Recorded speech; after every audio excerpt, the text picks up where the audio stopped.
जय Hind all of you. बेटा चलिए आप यहाँ ध्यान दीजिएगा। ये जो टॉपिक है मैट्रिक्स एंड डिटर्मिनेंट, देखो काफी बड़ा चैप्टर है। मतलब ये मान के चलो आपको 8 से 9 क्लासेस इसकी लगेंगी, लेकिन 8 से 9 क्लासों में ये मान के चलो आपके मिनिमम 8 क्वेश्चन और मैक्सिमम 12, इतने क्वेश्चन आपके हर साल इससे आते ही हैं। ठीक है, और इस बार भी लगभग 11 क्वेश्चन थे जो भी लास्ट पेपर हुआ है। अच्छा चैप्टर है, आसान है, ज़्यादा हार्ड है नहीं है, लेकिन थोड़ा सा प्रैक्टिस करनी होती है। चैप्टर इजी है बस। ठीक, तो अभी तक जो भी समझ में नहीं आया यहाँ पर आपको इस चैप्टर में समझ में आएगा। ठीक, तो ध्यान से देखिएगा इधर। चलो करें स्टार्ट। देखिए बेटा ये चैप्टर, अच्छा मैट्रिक्स क्या होता है? किसी भी नंबर या डेटा का एक अरेंजमेंट होता है जिसको हम रो और कॉलम में व्यवस्थित करें। ठीक है, फॉर एग्जांपल अगर आप मॉल में जाते हो या कहीं शॉप में जाते हो तो वहां पर व्यवस्थित चीजें मिलती हैं आपको, रैक में रखी हुई है ना। ठीक है, जो किस फॉर्म में रखी होती है? रो और कॉलम के फॉर्म में रखी होती हैं। ठीक है, तो जब किसी भी नंबर या डेटा को आप रो और कॉलम के फॉर्म में रखते हो तो उसको हम क्या बोलते हैं? मैट्रिक्स बोलते हैं। क्या बोलते हैं बेटा? मैट्रिक्स बोलते हैं। ठीक है, अब कोई भी शॉप है, बिखरा हुआ सामान पड़ा है और आपसे बोला जाए कि ये कोई सामान इससे ढूंढ के निकालो, तो आपको टाइम लगेगा। और वही अगर एक सीक्वेंस वे में एक रैक में व्यवस्थित तरीके से रखी हो और आपसे बोला जाए कि बेटा ये चीज हमें निकाल के दो, तो आप जल्दी निकाल के दे दोगे। ठीक है, तो ये अरेंजमेंट इसलिए किया जाता है कि अपनी सुविधा के लिए। ठीक है, समझ में आया? तो बेटा देखो यहां ध्यान दीजिएगा। देखो 2022 से डेटा कुछ हटाया गया था कि 2022 में इसमें पेपर फर्स्ट में एनडीए एग्जाम में कितने क्वेश्चन थे? 10, और इसके सेकंड में कितने थे? 10। 2023 में 11 और 11, 2024 में 9 और 7, और 2025 में यहाँ 12 आए और सेकंड पेपर में कितने थे बेटा? 11 क्वेश्चन थे। ठीक, तो आप देख सकते हो काफी अच्छा चैप्टर है, वेटेज काफी रखता है और बहुत ही आसान है। ठीक है, ओके, तो चलो हमें यहाँ पर पढ़ना क्या क्या है वो देख लेते हैं। पहले हम मैट्रिक्स कवर करेंगे, और मैट्रिक्स जब आप कवर कर लोगे तो मैट्रिक्स और डिटर्मिनेंट दोनों एक दूसरे से जुड़े हुए हैं। अगर आपको मैट्रिक्स नहीं आता है तो डिटर्मिनेंट अच्छी तरह नहीं कर पाओगे, ध्यान रखिएगा। ठीक है, तो आपको क्या करना है? मैट्रिक्स क्या होता है, इसके एलिमेंट ऑफ मैट्रिक्स क्या होते हैं, ऑर्डर ऑफ मैट्रिक्स क्या होता है, ये देखना पड़ेगा। टाइप्स ऑफ मैट्रिक्स, तरह तरह की मैट्रिक्स होती हैं। ठीक है, equality of matrix, multiplication of matrix, property इसकी कुछ आती हैं। सम स्पेशल मैट्रिसेस, कुछ स्पेशल मैट्रिक्स हैं जो आपकी बोर्ड एग्जाम में नहीं है। ठीक, और पीवाईक्यू बस शॉर्ट ट्रिक, ये हम लोग यहाँ पर करने वाले हैं। ठीक है, अच्छा ध्यान से देखिएगा, ये जो है बोर्ड एग्जाम के लिहाज से भी बड़ा अच्छा चैप्टर है। 12th एग्जाम में जो बोर्ड, जब आप अब आप आओगे अगली क्लास में, तो यहाँ से 5 नंबर का एक क्वेश्चन हर साल ही आता है जो कि लॉन्ग क्वेश्चन है बोर्ड एग्जाम में। ठीक, ओके, तो ये 5 मार्क्स तो आपके वहां फिक्स कर देगा। टोटल 8 नंबर का ये चैप्टर है मैट्रिक्स और डिटरमिनेंट बोर्ड एग्जाम के लिए। ठीक है, इजी चैप्टर होता है, ज्यादा हार्ड है नहीं है, बस थोड़ा सा प्रैक्टिस कर लो, कवर कर लेते हो इसको। ठीक, चलिए ये कुछ इस तरह का प्लान सर ने बनाया है जो आपको आगे मिलेगा हम लोगों की क्लास में। चलो यहां से देखिएगा, सबसे पहले मैं आपको बता दूं मैट्रिक्स क्या होता है। यहाँ ध्यान से देखिएगा, ध्यान से देखिएगा बेटा। जैसे यहां पर मैंने एक कोई डेटा लिखा, ध्यान से देखिए 1 2 3 4 5 6 7 8 और, अच्छा बेटा ये जो है इसको बोलते हैं हम रो। क्या बोलते हैं? अगर इस तरह देखो तो ये पहली रो है, ये सेकंड रो, ये थर्ड रो। ठीक है, और अगर कॉलम वाइज देखते हो तो ये क्या है? आपका फर्स्ट कॉलम है, ये सेकंड कॉलम है, और ये आपका थर्ड कॉलम है। ठीक है, अब आपसे पूछा जाए कि इस मैट्रिक्स का ऑर्डर क्या है, तो सबसे पहले आप नंबर ऑफ रो काउंट करते हो। क्या करते हो? नंबर ऑफ रो। तो रो कितनी है बेटा आपकी और कॉलम कितने हैं। तो इसका ऑर्डर अगर आपसे पूछ दिया जाए तो आप क्या बोलोगे, 3/3 का ऑर्डर है, ठीक है। और ये जो है, ये इस तरह का सिंबल जो है ये मैट्रिक्स रिप्रेजेंट करता है। क्या रिप्रेजेंट करता है? और इसके अंदर जो भी नंबर लिखोगे इनको हम एलिमेंट ऑफ मैट्रिक्स बोलते हैं। क्या बोलते हैं? तो ये क्या है, हमारे एलिमेंट है मैट्रिक्स के। क्या है ये? जितने भी नंबर है सभी क्या है आपके मैट्रिक्स के एलिमेंट है, ठीक है बेटा। समझ में आया? अब यहां पर देखो एक एग्जांपल मैंने लिया है जहां पर मैंने नंबर ऑफ रो कितने कर दिए, नंबर ऑफ रो m तक जा रहे हैं। कहां तक जा रहे हैं? और कॉलम कितने हैं? कॉलम भी कहां तक है? n तक, ठीक। तो इसका ऑर्डर क्या होगा? m cross n। क्या होगा बेटा? m cross n। पहले नंबर ऑफ रो लिखोगे देन नंबर ऑफ कॉलम। अच्छा, ये वैल्यू क्या रिप्रेजेंट कर रही है? पहला नंबर जो रिप्रेजेंट करता है वो रो को रिप्रेजेंट करता है और दूसरा नंबर कॉलम को रिप्रेजेंट करता है। इसका मतलब क्या है कि फर्स्ट रो का फर्स्ट कॉलम है, ठीक है। इसकी वैल्यू, इसका मीनिंग क्या है कि फर्स्ट रो का सेकंड या फर्स्ट रो का थर्ड कॉलम। इसी तरह हम देखते हैं, यहां देखो ये सेकंड रो का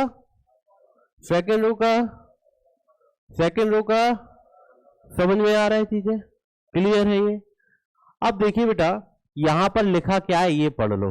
अ set of m, n number real और इमेजिनरी, कुछ भी हो सकते हैं, रियल भी हो सकते हैं और imaginary, arranging in the form of rectangular array.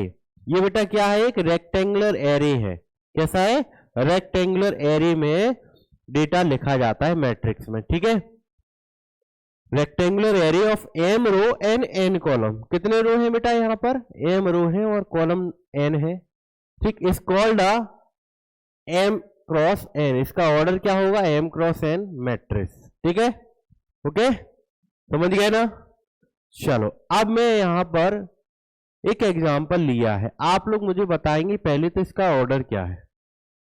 कितने रो है?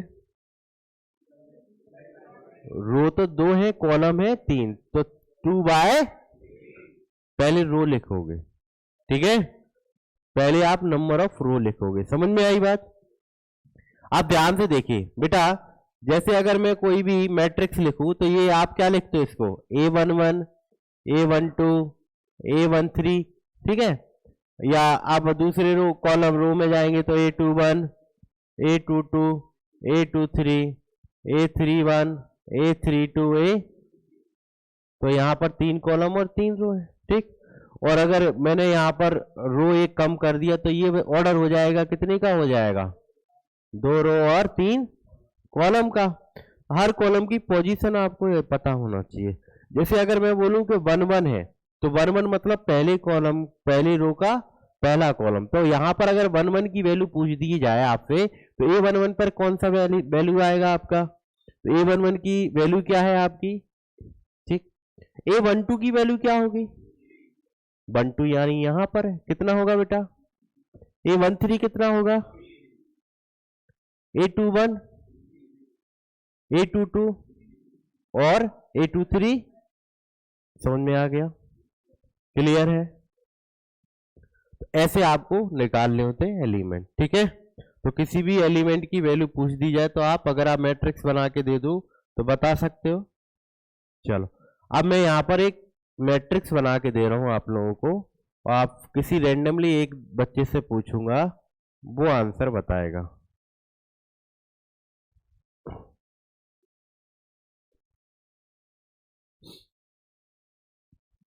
आप मुझे बताइए A23 पर क्या आएगा? क्या आएगा A23 पर? 3 है, यहां है, ठीक है। अच्छा, A31 पर क्या आएगा? A34 पर क्या आएगा? 3 आएगा। A33 पर क्या आएगा? निकाल लोगे? समझ में आ गया? चलिए ठीक।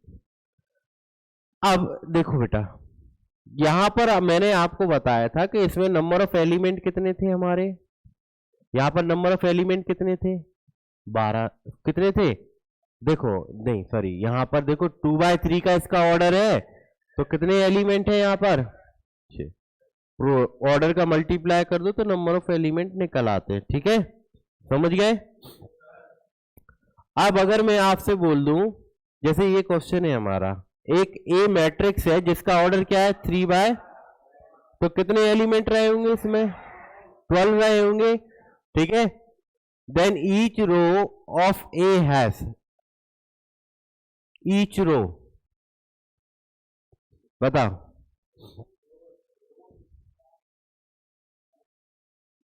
3/4 का है, तो हर रो में कितने एलिमेंट होंगे, कॉलम से ही तो काउंट करोगे ना भाई, समझ में आया। तो इसका आंसर क्या होगा, समझ गए, चलो ठीक। अब बेटा ध्यान दो, जैसे मैंने आपको नंबर ऑफ एलिमेंट बता दिए कि एक मैंने टोटल एलिमेंट दे दिए कितने 15, ठीक है। तो इसका ऑर्डर क्या हो सकता है, 1 into 5 पॉसिबल है, 3 into 5 पॉसिबल है, 5 into 3 भी पॉसिबल है, कौन सा पॉसिबल नहीं है 4 into, क्यों, क्योंकि यहां पर कितने एलिमेंट हो जाएंगे 16 हो जाएंगे, ठीक है। अच्छा यहां ध्यान से देखिएगा, अगर मैं आपसे बोल दूं कि 7 एलिमेंट का मैट्रिक्स बताओ तो कितने बन सकते हैं, 1 into 7 और, ठीक है, 2 ही तो पॉसिबल है। अगर मैं आपसे बोलूं कि 12 मैंने आपको एलिमेंट दे दिए तो कितने मैट्रिक्स बना सकते हो, ए 1 into 12, 12 into 1, 2 into 6, 6 into 2, 3 into 4, 4 into, बना सकते हो इतने, मल्टीप्लाई उसके इक्वल होना चाहिए, ठीक है, ध्यान रखिएगा, समझ गया ना। तो बेटा इसका आंसर कौन सा हो जाएगा आपका, यानी ये पॉसिबल नहीं होगा, बाकी सभी पॉसिबल है ऑर्डर, ठीक। चलिए अब देखो मैं आपको मैट्रिक्स बनाना सिखा रहा हूं, ध्यान से देखिएगा कि मैट्रिक्स कैसे डिजाइन करते हैं आप। देखो बेटा ध्यान से देखिए, जैसे यहां पर आपको 2x2 का एक मैट्रिक्स बनाना है, क्या बनाना है 2x2 का। अच्छा आई जो रिप्रेजेंट करता है रो को, और जे किसको रिप्रेजेंट करता है कॉलम को। अच्छा 2x2 का अगर मैट्रिक्स आपसे एक स्टैंडर्ड फॉर्म बोल दिया जाए तो आप बोलोगे सर A11, A12, A21 और A22, यही बनेगा 2x2 का मैट्रिक्स बनेगा, ठीक है। अच्छा ए आई जे बराबर ये दिया है, ए आई जे बराबर क्या दिया है बेटा, ए आई जे बराबर दिया है I+2j का होल स्क्वायर अपॉन 2, ठीक, समझ में आया। अच्छा अगर मैं यहां पर A11 की पोजीशन बोलूं कि A11 बताओ, तो यहां पर I भी 1 होगा और J भी कितना होगा, तो यहां रख दो I की जगह 1, तो ये कितना होगा बेटा 3 का स्क्वायर 9/2, समझ में आया। अगर मैं आप बोलूं A12 की पोजीशन बताइए तो क्या बोलोगे, अब I कितना हो गया 1 और J कितना हो गया, J 2 हो जाएगा ना J, तो यहां रख दो I की जगह 1 और J की जगह 2 रखोगे तो क्या आएगा, ये 25, यही आएगा। अब आपसे बोल दिया जाए नेक्स्ट पोजीशन क्या है A21, तो A21 अब I कितना है और J कितना है, अब यहां रखो I की जगह 2 और J की जगह 1 रखेंगे, तो बेटा ये ऊपर होगा 4 का स्क्वायर 16 और हाफ कर देंगे तो कितना आएगा 8। अच्छा A22 भी बता दो, I भी 2 है और J भी 2 है, रख दो यहां पर 2 + 2 × 2 का होल स्क्वायर अपॉन 2, तो 6 होगा, 6 का स्क्वायर 36 और 2 से डिवाइड करोगे कितना आ जाएगा, सब कुछ लाके रख दो मैट्रिक्स में इधर, तो ए आपका मैट्रिक्स क्या बनेगा, A11 कितना आया था आपका 9/2, A12, A21 और ये समझ में आ गया, ये आपका कौन सा आंसर है देख सकते हो, सी ऑप्शन यहां पर आपका बन जाएगा, समझ में आ गया, क्लियर है, ठीक है, ओके। चलो अब जिसको नोट करना है वो नोट करना स्टार्ट कर दो, क्योंकि यहां से आपके क्वेश्चन स्टार्ट हो गए हैं।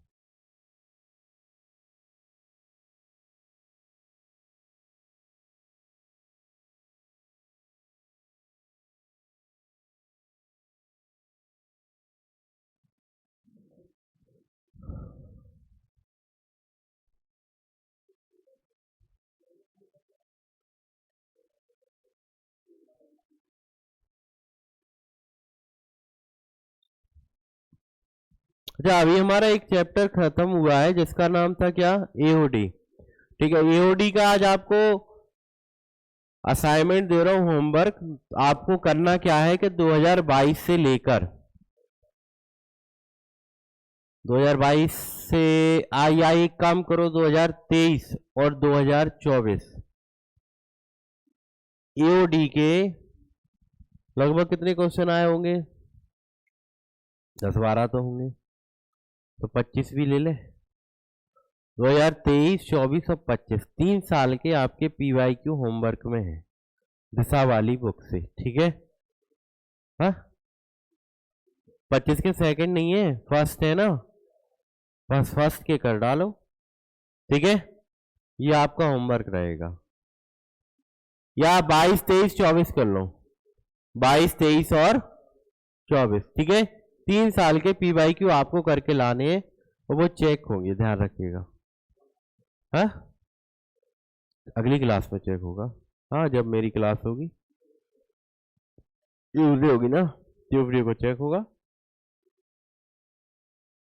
हो गया ये, आगे बढ़े, समझ में आ गया? चलो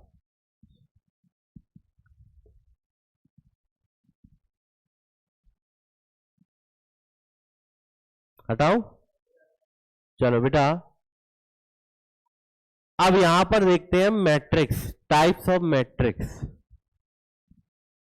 टाइप्स ऑफ मैट्रिक्स, पहला कौन सा मैट्रिक्स है हमारा, रो मैट्रिक्स। ठीक है, तो यहां पर मैं डेफिनेशन लिख दूं, a matrix having only one row is called row matrix. यानी ऐसा मैट्रिक्स जिसमें एक ही रो हो, सिंगल रो हो।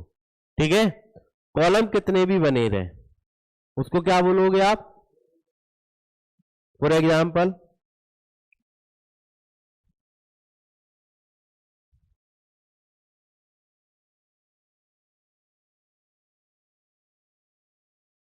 इसका ऑर्डर क्या है, 1 बाय, दूसरा और ले लेते हैं, इसका ऑर्डर क्या है, रो कितनी है, एक रो है।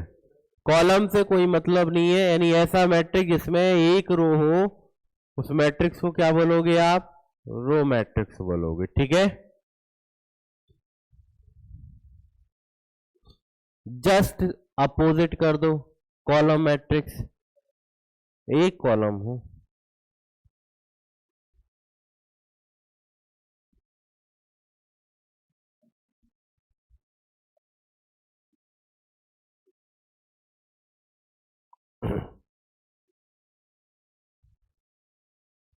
आ मैट्रिक्स हैविंग वन कॉलम, ऐसा मैट्रिक्स जिसमें एक ही कॉलम हो, उसको हम बेटा कॉलम मैट्रिक्स बोलेंगे। फॉर एग्जाम्पल 1 2 3, बता इसका ऑर्डर क्या होगा,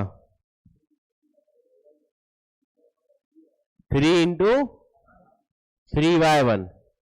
ठीक है, okay,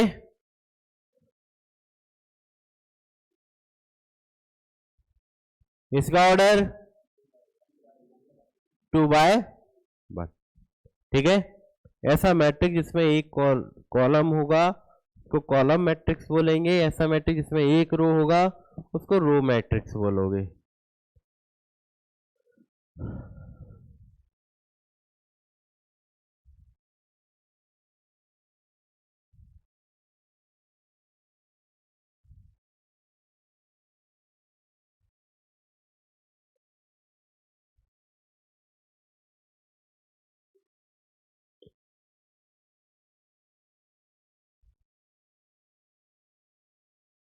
third, square matrix. Square matrix आपको नाम से ही पता चल रहा होगा, जिसका ऑर्डर कैसा हो, स्क्वायर फॉर्म में हो, सेम हो, या तो 1/1 या 2/2 या 3/3 या 4/4, जहां पर नंबर ऑफ रो और नंबर ऑफ कॉलम कैसे हो, सेम हो। ठीक है, okay. Number of row is equal, क्या होता है बेटा, नंबर ऑफ कॉलम, यानी आप बोल सकते हो m बराबर n। ठीक है, फॉर एग्जाम्पल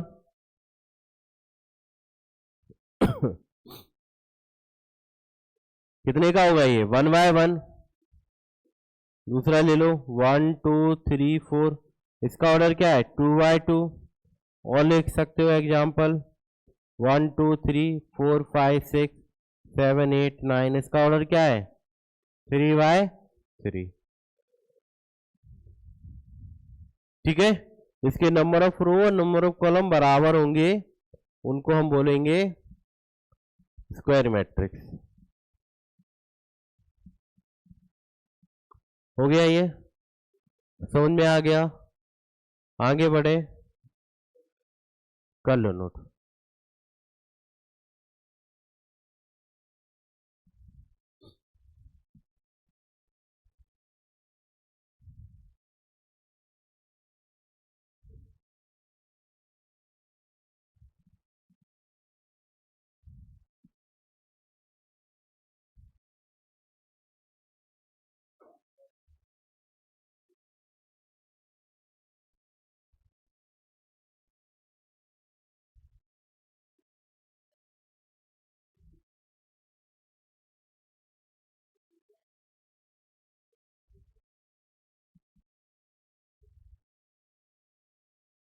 बड़े आगे बेटा, चलो अगला देखिएगा, डायगोनल मैट्रिक्स। डायगोनल मैट्रिक्स, अच्छा थोड़ा सा एक बात ध्यान रखिएगा, स्क्वायर के बाद जितने भी मैट्रिक्स होंगे, इस स्क्वायर के बाद जितने भी मैट्रिक्स होंगे, सभी आपके स्क्वायर मैट्रिक्स तो पहले होंगे ही। ठीक है, यानी डायगोनल पहले स्क्वायर होगा तभी डायगोनल बनेगा। समझ में आई बात, है ना। अपर ट्राइंगुलर मैट्रिक्स क्या होगा, स्क्वायर होगा तभी अपर ट्राइंगुलर। ठीक, लोअर ट्राइंगुलर में भी, यानी इसके बाद जितने भी आएंगे, सबसे जितने भी मैट्रिक्स अब स्क्वायर के बाद आएंगे, सभी का फॉर्म पहले स्क्वायर होगा, उसके बाद सेकंड कंडीशन आएगी। ठीक है, तो डायगोनल मैट्रिक्स क्या रहा होगा आपका, पहले स्क्वायर रहा होगा। तो सिंपल सी भाषा में समझा देता हूं, ध्यान से देखिएगा इधर कि डायगोनल मैट्रिक्स क्या होता है। यहां पर जैसे मैंने ए इक्वल एक मैट्रिक्स लिखा,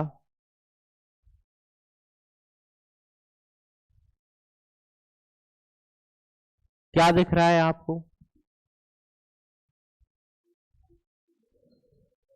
ऑर्डर तो 3/3 का है, और क्या दिख रहा है अलग, ये जो है प्राइमरी डायगोनल बोलते हैं इसको, क्या बोलते हैं।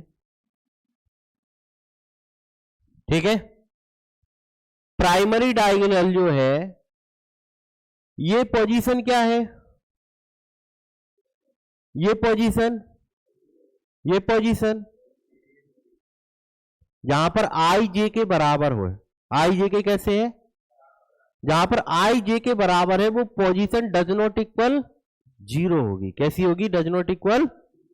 ठीक है, समझ में आया। यहां पर आई जे के बराबर नहीं है, वो पोजीशन किसके बराबर होगी, 0 से फिल की जाएगी। क्लियर है पॉइंट, समझ में आ रहा है जो बताना चाह रहा हूं। तो क्या लिखोगे,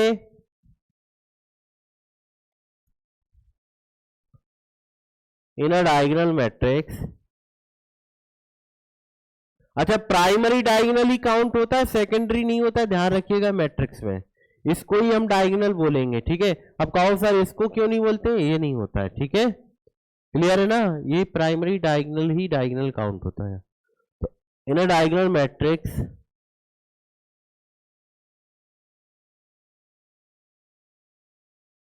क्या लिखोगे, ए I J does not equal 0 where, कहां पर 0 के बराबर नहीं होगा, वेयर आई बराबर जे। ठीक है, ये ध्यान से समझिएगा, आगे क्वेश्चन बनेंगे इनसे। जहां पर आपको ये चीजें समझ में नहीं है तो बता दीजिएगा। And I does not J equal क्या होगा बेटा, जहां पर आई जे के बराबर नहीं होगा वो पोजीशन किससे फिल की जाएगी, आपकी 0 से फिल की जाएगी। ठीक है, जहां पर आई बराबर जे है वो डज नॉट इक्वल 0 होगा। ठीक,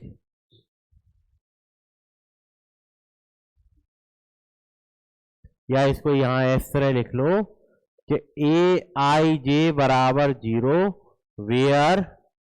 where I does not equal J. ठीक, अब सही होगी डेफिनेशन, समझ में आ गया है? डायगोनल मैट्रिक्स क्लियर है?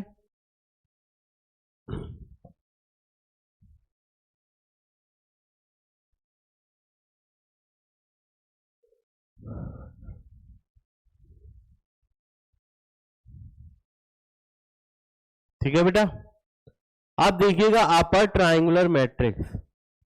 अपर ट्रायंगुलर मैट्रिक्स, अपर ट्रायंगुलर मैट्रिक्स बहुत सिंपल सा होता है, ध्यान से देखिएगा। यहां पर मैं एक मैट्रिक्स बना रहा हूं, ध्यान से देखिएगा। ए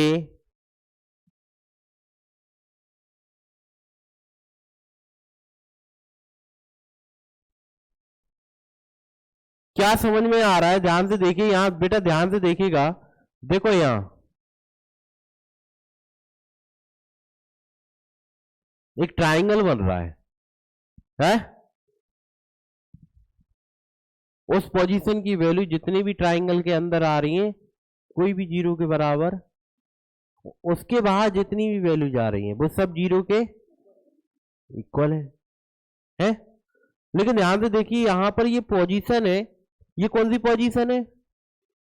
A21। ये आपने कुछ ऑब्जर्व किया, ये जितनी भी पोजीशन है जहां पर J जो है I से कैसा है, सॉरी I जो है J से कैसा है, बड़ा है। अरे भाई क्या है ये पोजीशन क्या है? A21, ये पोजीशन A31, ये पोजीशन है A32 है। I J से बड़ा है, I बड़ा है ना पहला, तो I को रिप्रेजेंट करता है। I J से क्या है, तो अपर ट्रायंगुलर मैट्रिक्स में I J से बड़ा होता है, वो पोजीशन 0 से भरी जाती है। ठीक है, क्लियर है? और ये पोजीशन I J से कैसी है, छोटी है, वो डज नॉट इक्वल 0 में। ठीक, ओके, तो क्या लिखोगे इसमें, क्या लिखोगे?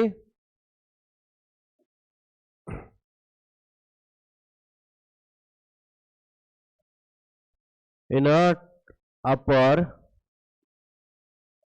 ट्रायंगुलर मैट्रिक्स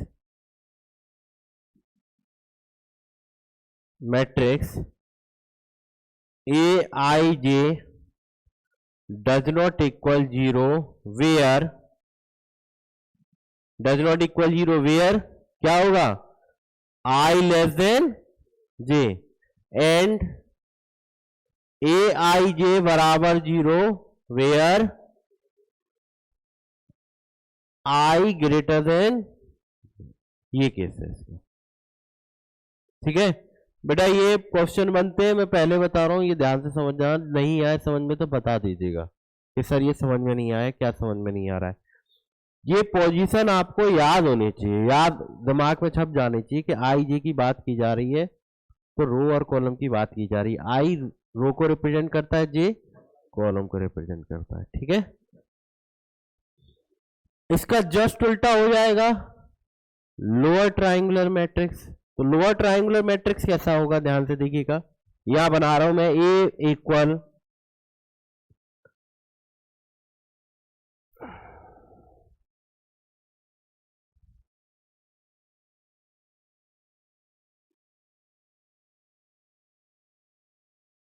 क्या समझ में आया यहां पर?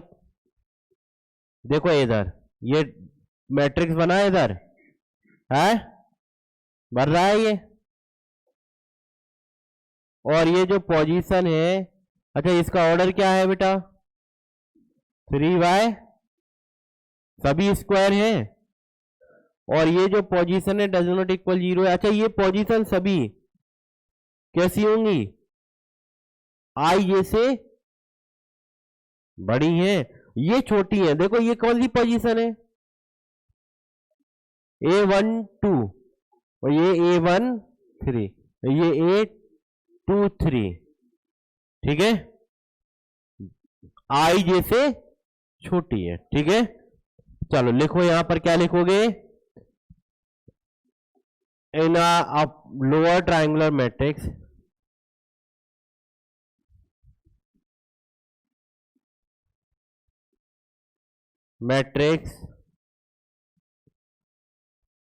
Aij does not equal 0 where I greater than j, I j से जहां बड़ा होगा वो पोजीशन 0 के बराबर, and Aij equal 0 where I less than j। यानी इसका उल्टा कर दो, बस सिंपल सा है, ठीक है। जहां पर आई जे से यानी जे आई से बड़ा होगा वो पोजीशन 0 के बराबर होगी, ठीक।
हाँ बेटा, हो गया।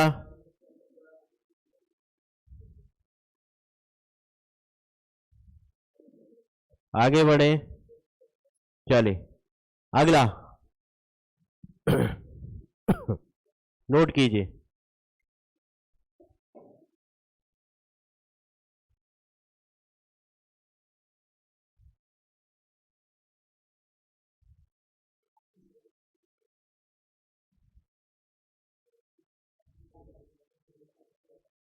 नेक्स्ट नोट कीजिएगा, स्केलर मैट्रिक्स। स्केलर मैट्रिक्स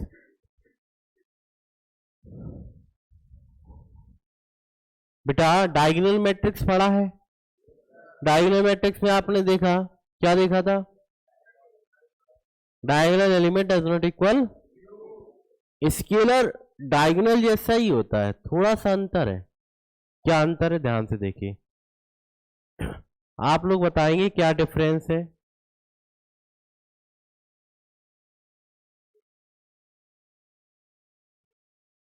बताइए क्या है उसमें, उसमें डिफरेंस क्या है? डायगोनल एलिमेंट कैसे हैं, बस इतना ही सा अंतर, ठीक है।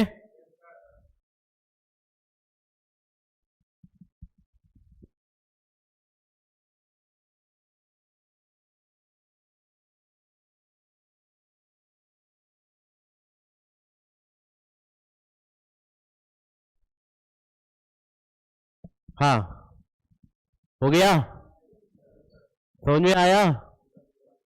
ऑर्डर सेम है, 3x3 का है, तो क्या लिखोगे इसमें? इन अ स्केलर मैट्रिक्स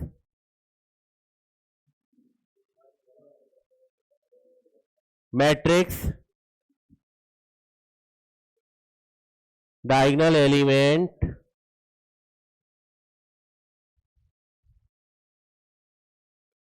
या मैं ये लिख दूं, in a scalar matrix Aij does not equal 0 where I बराबर जी। ठीक है, वैसी डेफिनेशन होती, बस इक्वल होंगे है। और यहां पर इक्वल के लिख लो। के मतलब जो भी स्केलर वैल्यू होगी वो कैसी होगी, सेम होगी। कैसी होगी बेटा, सेम। ठीक है, चलो बहुत अच्छे। अब ध्यान से देखिएगा, यूनिटी और आइडेंटिटी मैट्रिक्स क्या होता है। यूनिटी और आइडेंटिटी मैट्रिक्स ध्यान से देखिएगा,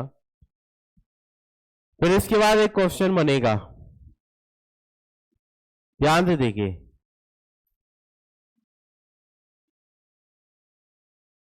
चलो ध्यान से देखिए,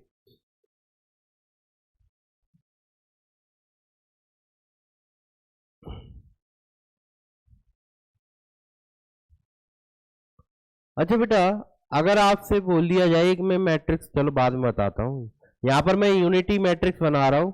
यूनिटी मैट्रिक्स को आई से रिप्रेजेंट किया जाता है, किससे बेटा, यूनिटी मैट्रिक्स जिसकी वैल्यू कितनी हो, 1 हो। कितनी हो, तो यहां पर क्या डिफरेंस है बता सकते हो आप लोग।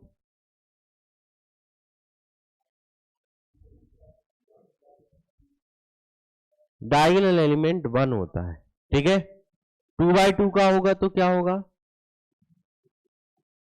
1 0 0 1। ठीक है, ओके, डायगोनल एलिमेंट सेम होता है और डायगोनल में कैसी वैल्यू होती है, 1 1 और 1। ठीक, ओके। अच्छा बच्चे ध्यान से सुनिए, अभी क्वेश्चन क्या है, क्या कोई आइडेंटिटी मैट्रिक्स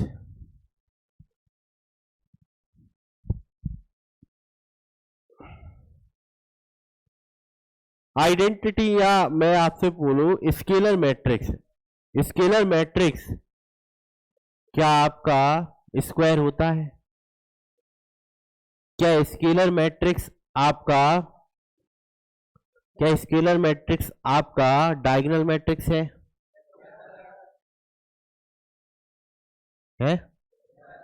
और यूनिटी मैट्रिक्स क्या आपका डायगोनल मैट्रिक्स है? क्या यूनिटी मैट्रिक्स आपका स्केलर है? क्योंकि 2 कॉमन ले लोगे तो वो आइडेंटिटी बन जाता है ना, जैसे यही है 2। तो आपका यूनिटी मैट्रिक्स स्केलर भी होता है और डायगोनल भी होता है और स्क्वायर भी होता है। समझ गया ना, चारों पॉइंट क्लियर होने चाहिए दिमाग में। ठीक है, अब नल मैट्रिक्स जिसके सारे एलिमेंट कैसे हो आपके, 0 0 0 हो। जैसे फॉर एग्जांपल क्या है, 0 0 0 0 है, ऐसे एलिमेंट जिसके सारे एलिमेंट क्या हो बेटा, 0 हो, नल मैट्रिक्स बोलते हैं। नल मैट्रिक्स को ओ से रिप्रेजेंट करते हो, कैपिटल ओ से। किससे बेटा, ठीक, या वही लिख दो यहां पर।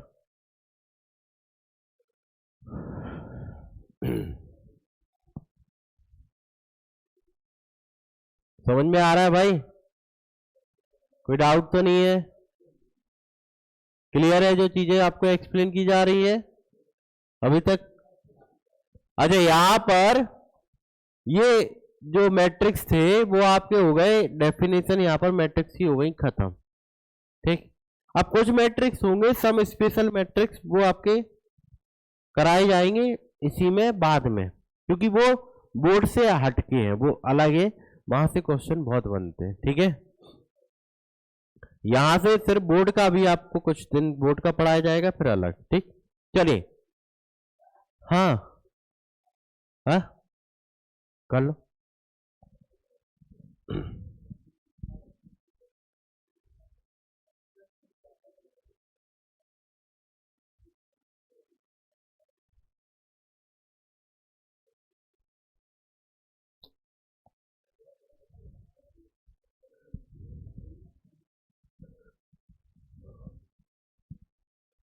बेटा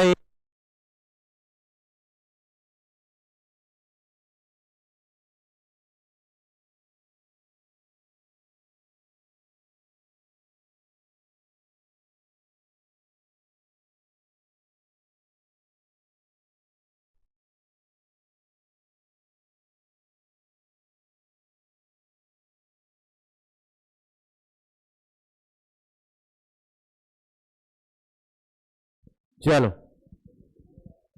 हो गया, नोट हो गया। आगे आप देखो कुछ minimum number of zero in a diagonal matrix. Diagonal matrix में मिनिमम नंबर ऑफ जीरो कैसे निकालते हैं, उसका फॉर्मूला होता है N into N minus one. N क्या है, ऑर्डर, ऑर्डर ऑफ मैट्रिक्स। क्या है बेटा, ऑर्डर ऑफ, क्योंकि डायगोनल एलिमेंट होगा तो सेम होगा, एन क्रॉस एम, एम और एन के बराबर होगा, या तो 3/3 होगा या 2/2 का होगा, ठीक है, स्क्वायर फॉर्म में होगा। तो अगर number of minimum number of zero in diagonal matrix बोल दी जाए। अच्छा, डायगोनल मैट्रिक्स आप देखो इस तरह का होता है, अभी आपको बताया था मैंने। देखो यहाँ मिनिमम नंबर ऑफ जीरो बोल दी जाए तो एन, एन क्या है यहाँ पर, ऑर्डर, यहाँ रख लो एन की जगह 3, तो 3 इंटू 3 माइनस 1 यानी 2, कितने हो जाएंगे, देखो काउंट करो 6 जीरो है, 1 2 3 4 5 और 6, ठीक है, समझ गए। और मैक्सिमम नंबर ऑफ जीरो क्या होती है डायगोनल में, एन स्क्वायर, क्या हो सकती है बेटा, 3 का स्क्वायर यानी 9। अब आप मुझे ये बताओ नल मैट्रिक्स क्या डायगोनल होगा,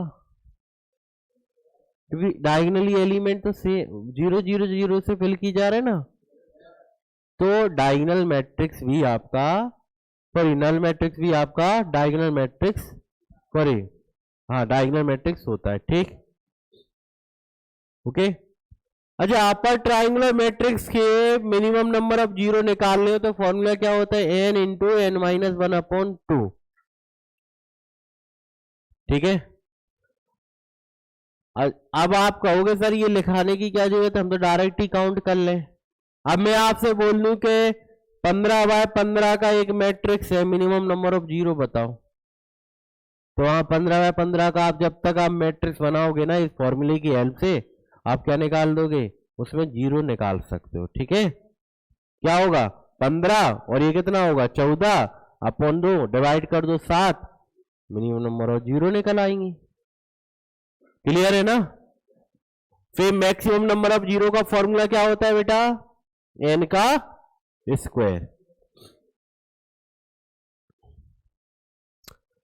ठीक। अब थोड़ी सी एक बात और है, ध्यान से सुनिएगा, अगला कॉन्सेप्ट है इसके पी वाई क्यू वाई है इस क्वेश्चन के।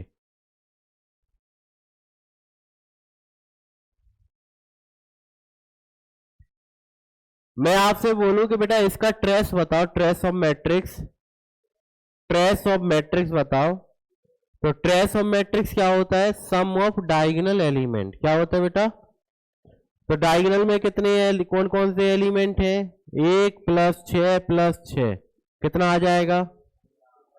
तो अगर आपसे किसी भी मैट्रिक्स का ट्रेस पूछ दिया जाए तो आपको जो भी डायगोनल में एलिमेंट देंगे उनका सम कर देना है, तो ट्रेस आपका निकल आएगा, ठीक है। तो ट्रेस ऑफ मैट्रिक्स क्या होता है, सम ऑफ डायगोनल एलिमेंट, याद रहेगा, लिख सकते हो आप, ट्रेस ऑफ मैट्रिक्स होता है सम ऑफ डायगोनल एलिमेंट।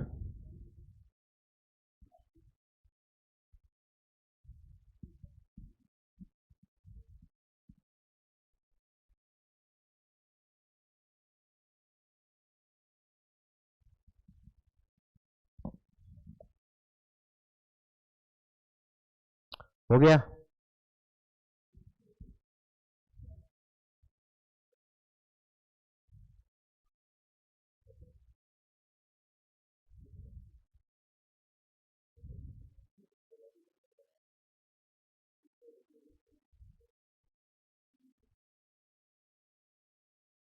बढ़े आगे, चलिए नेक्स्ट। आप देखिए यहां से क्वेश्चन शुरू हो गए। एक मैट्रिक्स है ए इक्वल ए आई जे है, एक M cross N is said to be a square matrix. कब स्क्वायर होगा, जब एम बराबर क्या होता है, कौन सा ऑप्शन हो जाएगा, ठीक है। चलो ये अभी आपको मैंने बताया था, ट्रेस ऑफ मैट्रिक्स क्या होता है, it is a sum of diagonal element of matrices, ठीक है, ओके। चलो बताओ क्या आंसर होगा। For any square matrix A I J बराबर 0 where I does not equal J. बताओ किसमें बताया था, मैंने केस लिखवाया अभी। जहां पर आई जे के बराबर नहीं है वो पोजीशन 0 से फिल कराई गई है। देखो आई जे के बराबर नहीं है, आई जे के बराबर नहीं है, किसमें होते हैं, ये पोजीशन है डायगोनल में होते हैं। ठीक है, क्या आंसर आ जाएगा आपका। ओके चलो अब ध्यान से देखो, जिसको आता है बेटा अच्छी बात है, जिसको नहीं आ रहा है और जिसको आता है वो थोड़ा सा चुप बैठे। ये क्वेश्चन इफ टाइप के क्वेश्चन लास्ट 3 साल से हर बार आ रहे हैं, यही वाला जो टाइप जो लिखा हुआ है 3 साल से बोर्ड एग्जाम में आ रहे हैं, साथ में एनडीए में भी आ रहा है। इस साल भी आया था, इससे पहले भी आया है। देखो एक मैट्रिक्स है जिसका ऑर्डर 3x3 का है और इसको हमें 2 और 0 से भरना है, 2 और 0 से भरना। अच्छा 3x3 के मैट्रिक्स को कितने टोटल एलिमेंट होंगे, 9। तो 9 एलिमेंट का मैट्रिक्स बनाने के लिए या तो आप उसका ऑर्डर क्या कर सकते हो 1 into 9 या 9 into 1 या 3y, और कुछ पॉसिबल है, 3 ही मैट्रिक्स आप बना सकते हो। ठीक है, हर मैट्रिक्स की ईच पोजीशन या तो 0 से फिल की या 2 से फिल की जाएगी या किससे फिल की जाएगी।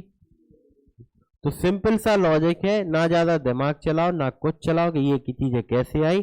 आपको क्या करना है, इनके ऑर्डर का मल्टीप्लाई बेस में रहेगा, कितनी वैल्यू से फिल कर रहे हैं, 2 वैल्यू से फिल कर रहे हैं, वो पावर में लिख देना है। ठीक है, समझ गए, क्लियर है। और यही अगर मैं एक डिजिट और ले लेता तो 9 की पावर 3 हो जाती, तो कितना आंसर आएगा, हो गया। ठीक है, क्लियर है, बढ़े आगे।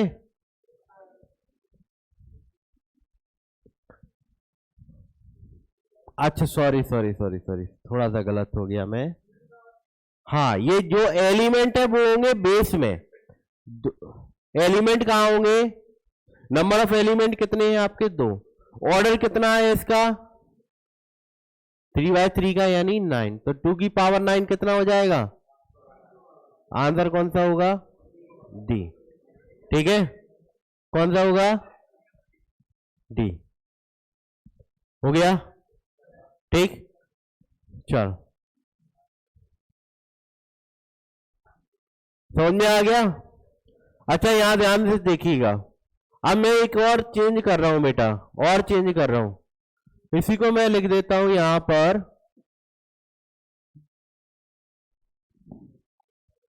2x2 का है मैट्रिक्स।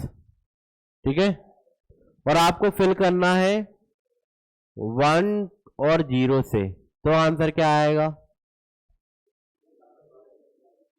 2 की पावर कितना आ जाएगा 16। ठीक है, और अगर यही 3x3 का करते तो 2 की पावर 9, 500। ठीक है, ओके। अब आगे इक्वलिटी ऑफ मैट्रिक्स, यहां से क्वेश्चन अब स्टार्ट हो जाएंगे। इक्वलिटी ऑफ मैट्रिक्स में क्या होता है बेटा, 2 मैट्रिक्स इक्वल कब होते हैं,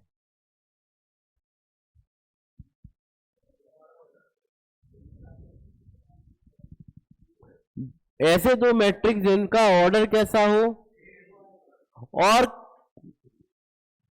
एलिमेंट जो पोजीशन पे उनकी वैल्यू भी कैसी हो, सेम हो। अब कहोगे सर कैसे, देखना यहां पर, जैसे मैंने यहां पर एक मैट्रिक्स लिखा 2 3 1 माइनस का 3, तो इक्वल में भी कितना होना चाहिए भाई मैट्रिक्स हो, तभी तो इक्वल बोलोगे। यानी ये पोजीशन इसके बराबर होती है, ये पोजीशन इसके इक्वल होगी, ये वाली वैल्यू इसके इक्वल होगी, ये वाली वैल्यू और ऑर्डर भी सेम होगा, ये 2x2 का है तो यहां भी क्या है, तभी इक्वल बोल सकते हो दो मैट्रिक्स को। ठीक है, अब क्वेश्चन कैसे आते हैं, आपको दे देगा एग्जाम में कि दो मैट्रिक्स इक्वल है, जैसे यहां पर है। ठीक, आप x y z और o की वैल्यू बताओ। तो x कितना होगा 1, y कितना होगा 9, z कितना होगा 2, o कितना होगा। आपको पहले लिख के देगा कि दो मैट्रिक्स हैं जो कि इक्वल हैं, तो कंपेयर करके आपको वैल्यू निकालनी होती है। ठीक है, ओके। आप बेटा यहां पर देखिएगा, इक्वालिटी ऑफ मैट्रिक्स समझ में आ गया। चलो अब ये मैट्रिक्स है, आपको वैल्यू बतानी है, निकाल के दिखाओ। X Y Z W, X तो आपको दिख रहा है डायरेक्ट, एक्स कितना है 3 है। अब आपको बेटा बाई निकालने के लिए कंपेयर करो, ये 2 के एक्स की जगह 3 रख दो तो ये 9 होगा, y कितना आएगा 7। अब आप कंपेयर करो यहां से इसकी, Z x plus Z equal 4, तो बेटा x हमारा था 3, तो ये 3z प्लस जेड इक्वल 4, तो ये 4z इक्वल 4, तो z आ गया आपका, और यहां से क्या निकलेगा आपका w। y कितना आया 21 माइनस w इक्वल 7, तो यहां पर तो बाई w आ जाएगा 14। कौन सा ऑप्शन है, समझ में आ गया, क्लियर है। चलो नोट करना है कर लो जैसे।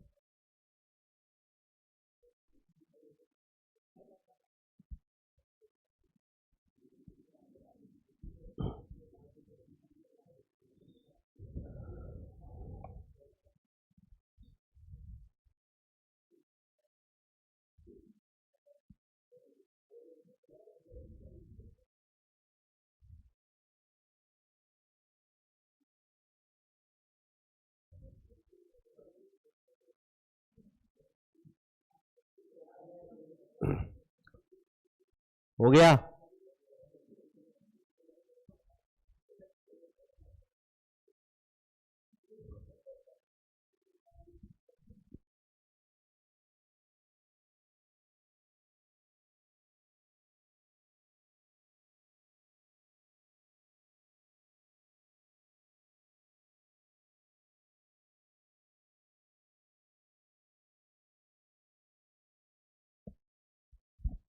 हो गया नोट।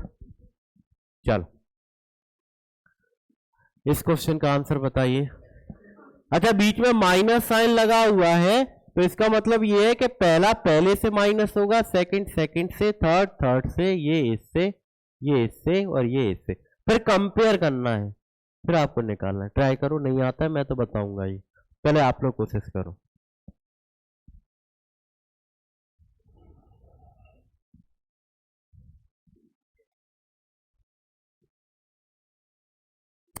अब आपसे सिर्फ x और y की वैल्यू पूछ रहा है, तो सब कुछ करने की जरूरत है क्या, तो जहां x और y वाली पोजीशन है सिर्फ उसको सॉल्व कर लो। कहने का मतलब ये x इधर है और y इधर है, तो ये पोजीशन सॉल्व की जाएंगी। तो कैसे सॉल्व की जाएंगी बेटा, यहां क्या है x -3, तो ये माइनस माइनस क्या हो जाएगा, तो ये हो जाएगा x + 3, और किसके बराबर होगा ये,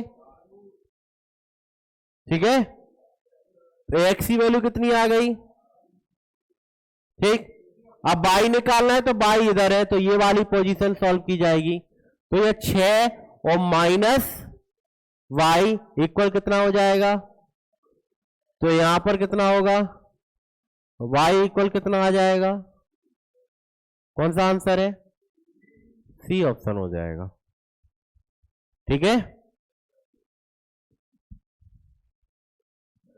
पूरा सॉल्व करने की जरूरत, जो पोजीशन की वैल्यू पूछ रहा है, सिर्फ वही पोजीशन ऐड और सबट्रैक्ट कर लो, काम हो जाएगा। ठीक है,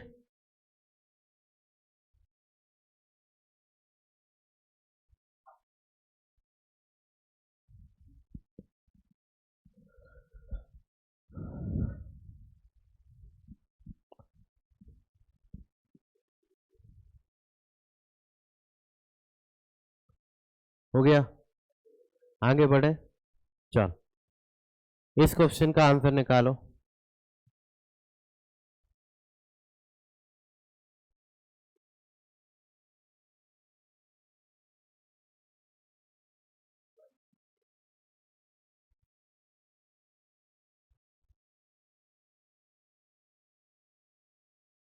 अब आप क्या करोगे कि सबसे आसान रास्ता चुनो। अगर आप यहां से जाओगे x square plus x plus 0 बराबर 0, तो एक्स की दो वैल्यू आएंगी। कौन सी आएंगी? X square plus x plus 0 equal 0, तो यहाँ x square plus x equal 0 रखोगे, एक्स कॉमन लिया, एक्स प्लस 1, तो यहां से बेटा एक्स आपका 0 आएगा और एक्स कितना आएगा?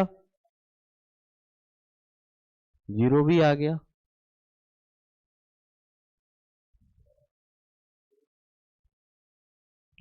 दूसरा यहां से निकालो, एक यहां से भी निकल सकता है, एक्स निकल सकता है इस पोजीशन से, तो क्या है एक्स और -1 इक्वल -2, तो एक्स इक्वल, इस पोजीशन से भी आप एक्स निकाल सकते थे और यहां से भी आप एक्स निकाल सकते हो। ठीक है, तो वो वैल्यू ली जाती है जो तीनों में कॉमन हो, तीनों चारों में कॉमन हो। नहीं आप कहो सर 0 भी आ रहा है, तो 0 अगर ऑप्शन में होता तो 0 भी टिक करके आते। 0 टिक नहीं करना है, जो कॉमन होगा सभी पोजीशन पर वही एक्स की वैल्यू मानी जाएगी। ठीक है, क्योंकि सारी पोजीशन पे एक्स कितना निकल रहा है? -1 निकल रहा है, सिर्फ एक पोजीशन से एक्स की वैल्यू 0 और आ रही है, तो 0 नहीं लेंगे। क्या लेंगे आप? -1 लेंगे। ठीक, चल हो गया। इसका आंसर बता।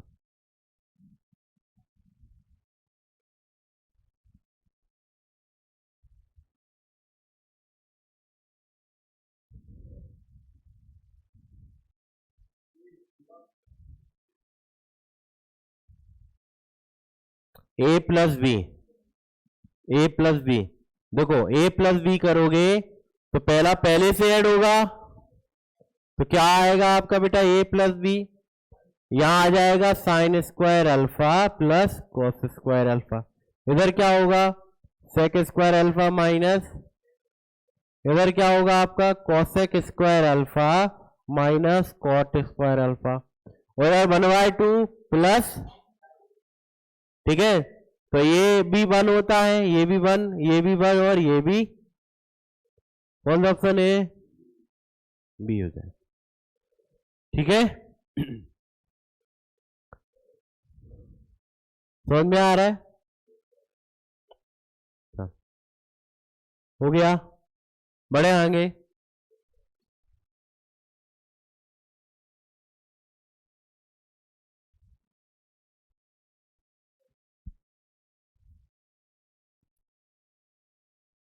हटाओ, चलो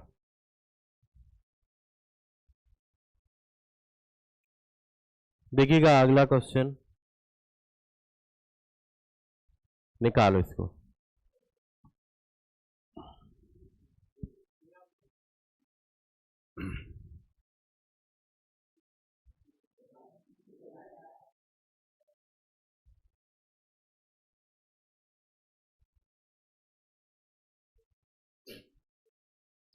टू ए इक्वल 6, तो ये तो आपका डायरेक्ट दिख रहा है, लेकिन आगे क्या लगा है?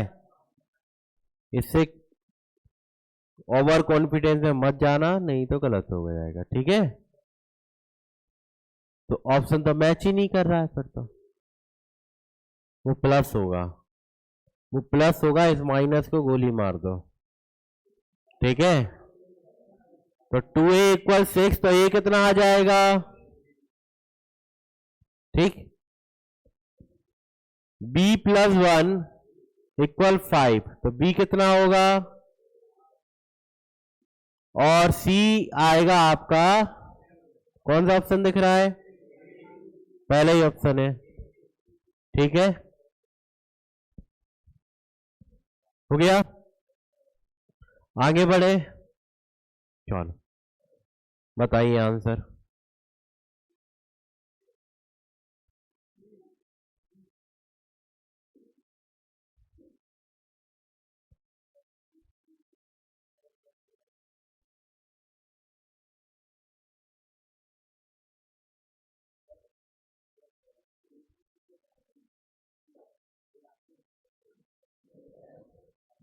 यहां से x कितना निकल रहा है, +-3। यहां से x निकल रहा है 5, और यहां से x निकल रहा है,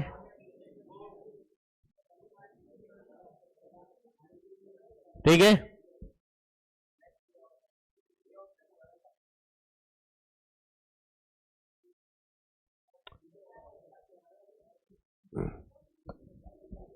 देखो x की वैल्यू एक तो आई है 3, दूसरी आई है -3, तीसरी कितनी आई है 5, ठीक है। तो कॉमन वैल्यू क्या है, लेकिन यहां ऑप्शन में तीनों वैल्यू दी हैं, तो वही पॉइंट लिया जाएगा। -3 और पोजीशन पे सेटिस्फाई नहीं करेगा, कर रहा है क्या। अब आप अगर तीनों पॉइंट ले रहे हो, मैंने बोल दिया तीनों पॉइंट हमने ले लिए, तो मैंने आपको क्या बताया था कि करस्पॉन्डिंग पोजीशन कैसी होनी चाहिए आपकी, सेम होनी चाहिए। अगर मैं x की वैल्यू तीनों ले लूं, ठीक है, पहले मैंने 3 लिया, +3, तो यहां 3 रखो, तो 3 × 3 क्या हो गया, क्या 9 15 के बराबर होता है, तो 3 तो आया ही नहीं सर। अभी अभी सुनो ना, बता तो रहा हूं, 3 आया क्या। अब तुम आओ, चलो x की वैल्यू -3 ले लो, या x की जगह -3 रखो, तो ये माइनस का 9 हुआ, क्या माइनस का 9 15 के बराबर हो सकता है, ठीक। अगर x की वैल्यू आपने 5 ले ली, तो यहां 5 रख दो, 5 + 2 कितना हुआ, तो क्या 7 5 के बराबर होता है। तो कोई भी एक ऐसी वैल्यू है जो सभी कंडीशन को सेटिस्फाइड कर रही हो, ठीक है, समझ में आ गया। क्यों, इसलिए ये क्वेश्चन दिया था कि आप लोगों को समझ में आए चीजें, ठीक है। वही वैल्यू ली जाएगी जो सारी पोजीशन को सेटिस्फाइड करेगी, नहीं करेगी तो वो वैल्यू नहीं ली जाएगी, ठीक है, क्लियर है। अगर x आप 3 ले रहे हो, तो x सब जगह रख के देखो इक्वल हो रहा है क्या, नहीं होगा तो नहीं ली जाएगी वो वैल्यू, ठीक है, हो गया, तो नो सॉल्यूशन आएगा, ओके। चलो अब प्रॉपर्टी आ गई इसके बाद, और प्रॉपर्टी हम एक काम करेंगे बेटा, करेंगे नेक्स्ट क्लास से, क्योंकि प्रॉपर्टी काफी है, ठीक, वो काम की है, ओके। तो आज के लिए इतना ही, मिलते हैं नेक्स्ट क्लास में, तब